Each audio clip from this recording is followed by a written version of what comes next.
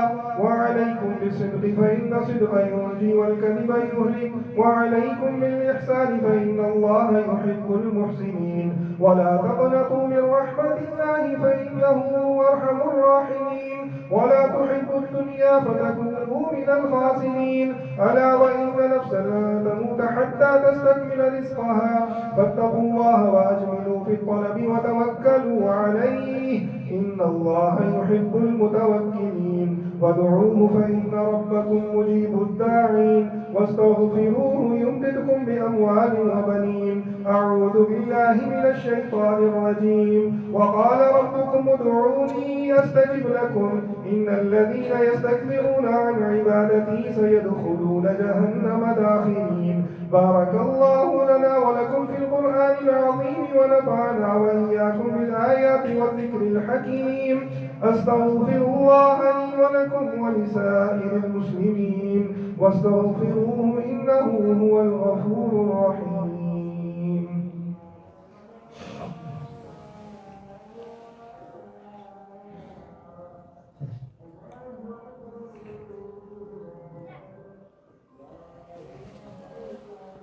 الحمد لله نحمده ونستعينه ونستغفره ونؤمن به ونتوكل عليه ونعوذ بالله من شرور أنفسنا ومن سيئات أعمالنا من يهده الله فلا مضل له ومن يضلله فلا هادي له ونشهد أن لا إله إلا الله وحده لا شريك له ونشهد أن سيدنا ومولانا محمدا عبده ورسوله أرسله بالحق بشيرا ونذيرا بين يدي الساعة من يطع الله ورسوله فقد رشد ومن يعص الله ورسوله فإنه لا يضر إلا نفسه ولا يضر الله شيئا. أعوذ بالله من الشيطان الرجيم.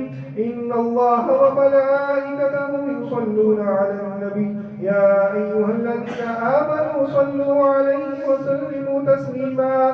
اللهم صل على محمد عبدك ورسولك وصل على المؤمنين والمؤمنات والمسلمين والمسلمات وبارك على سيدنا ومولانا محمد وأزواجه وذرياته. قال النبي صلى الله عليه وسلم الله في أصحابي لا تتخذوهم غرضا بعدي فمن أحبهم فبحبي أحبهم ومن أبغضهم فببغضي أبغضهم وخير أمتي قرني ثم الذين يلونهم ثم الذين يلونهم.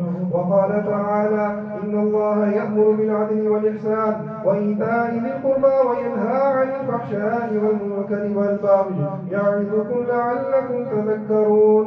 اذكروا الله العلي العظيم يذكركم وادعوه يستجب لكم، ولذكر الله تعالى أعلى وأولى وأتم وأهم وأعظم وأكبر، والله يعلم ما تصنعون.